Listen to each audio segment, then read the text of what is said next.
May mga sakunang nagaganap sa gitna ng pagbaha. Pero sakaling matangay ng rumaragas ang tubig, ano nga ba ang dapat gawin? Para bigyan ng mukha ang balita, Mobile Journal Jazz Paredes. Sa pagdaan ng kalamidad, hindi lang sa ilog umagos ang tubig. Umabot din ang rumaragas ang baha sa lansangan. May ilang sasakyan na hindi makaiwas.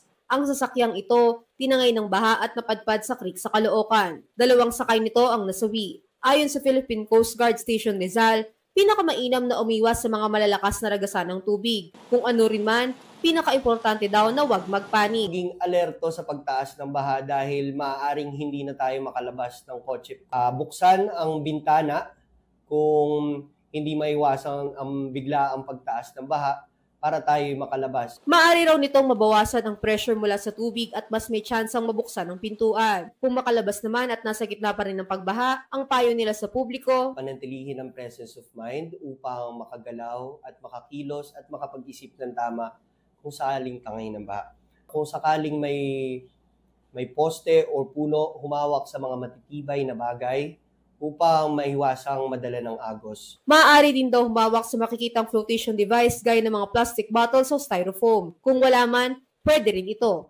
Kung nakasuot sila ng maong na pantalon, maaari nila itong ibuhol sa magkabilang dulo at ihampas ito sa tubig. Nang sa gayon, yung hangin ay mapunta sa loob ng pantalon at magamit nila ito bilang flotation device. Pinakamainam pa rin daw ang iwasang tumawid kung malakas na ang agos ng tubig. Kaya paalala nila sa mga mahilig mag-swimming at magtampisaw sa baha, huwag na raw sumuong pa at makinig sa paalala ng mga otoridad. Bilang pag-iingat, dito sa Barangay San Isidro sa Tanay Rizal, hinarangan na nila ang dulong parte ng lawa at nakamonitor 24/7 para maiwasan na ang paglangoy. Pinagbabawal po namin na pumasok dito ang mga bata, ang mga sasakyan, lalo't ganitong panahon.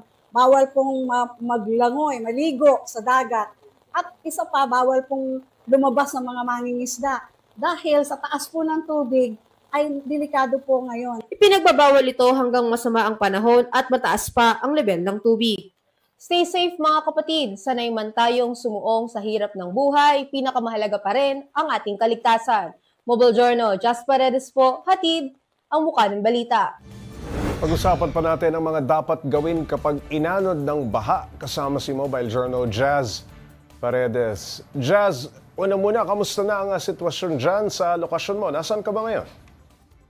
Maulang hapon, Paps. Nandito tayo ngayon sa Baras Rizal. Ngayon ay medyo humina naman na yung mga pag-ulan kumpara dun sa mga pag-ulan na naranasan natin noong mga nakaraang araw. Pero sa ngayon ay nakakaranas pa rin tayo ng medyo paambon-ambon at pabugso-bugsong ulan. Pero habang makita niyo naman sa aking likuran, medyo bumaba na rin yung level ng tubig dito. Pero patuloy pa rin itong ibinabantayan ng aming local LGU. Jazz, yung nakausap mong Coast Guard, kapag may natanggap silang report ng inanod ng baha, ano ang agad-agad nilang ginagawa? Base sa nakausap nating PCG kanina, Paps, usually daw kasi yung mga drowning incidents dito sa Rizal ay mga ilog talaga dahil mas marami po ang mga ilog natin dito sa Rizal. Ang usually na ginagawa nila ay nag-deploy sila ng mga surface search at yung kanilang mga divers from Special Operations Unit at ang mga dinadala nila dito ay yung kanilang rubber boat, life vest, life ring, rope diving gears, and if necessary lang naman ito kung talagang kailangan ng matinding search and rescue operation. Pero usually, ito daw talaga yung mga dinadala nila, Paps, kapag may mga drowning incidents o yung may mga stranded sa baha. Jazz, kung rumaraga sana ang tubig, baha at na-stranded, anong payo ng mga otoridad? Ang payo ng mga otoridad, Paps, kapag gagantong na-stranded sa baha, usually kailangan talaga nating mag-evacuate. Pero kung talagang na-stranded na, kailangan nating lumikas sa mas mataas na parte man ng bahay o ng kinatatayuan natin. At syempre, pinakamahalaga daw na dapat bago mangyari yung pagka-stranded, meron tayong hawak na mga kit. For example, meron tayo yung mga pito, flashlight, para in case na-stranded ay mas madaling yung magiging pag-rescue ng mga PCG at ng mga otoridad sa mga na-stranded sa baha. Jazz, sa mga nakasasakyan na hindi inaasahan ng lalim ng baha, ano ulit ang dapat tandaan ng mga nakasakay? Unang-una, Paps, payo talaga ng PCG, no? Wag na natin isugal kapag medyo alanganin tayo doon sa baha. Pero kung hindi natin talaga inaasahan na tumaas na yung baha at nakasugod tayo, sure natin na nakababa yung bintana ng sasakyan. Dahil worst case scenario, kung ito man ay yung pressure ng tubig ay maging cause ito para masarado yung pinto. At least kahit papaano mabawasan yung pressure o makalabas tayo dun sa bintana ng sasakyan. Pero as much as possible po ay paalala po din ng ating mga otoridad ay panitiliin po na yung safety natin. Wag na po nating isugal yung pagsugod po sa mga matataas na tubig. Jazz, bakit isinara yung parte ng lawa dyan? May insidente ba ng nalulunod? Paps, wala naman tayong insidente ng nalunod dito pero as precautionary measure lang ito, no, para hindi na magkaroon pa ng ganitong klase ng insidente. Okay, Jazz, ano raw ba ang number 1 na paraan para hindi mabiktima ng pagbaha?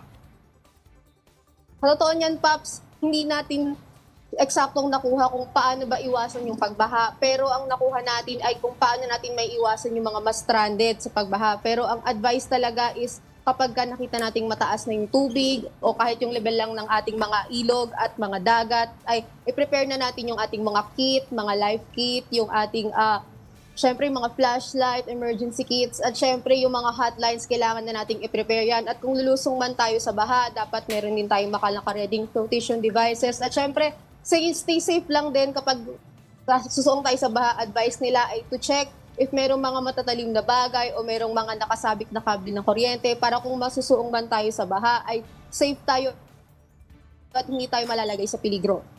Maraming salamat, Mobile Journal Jazz Paredes.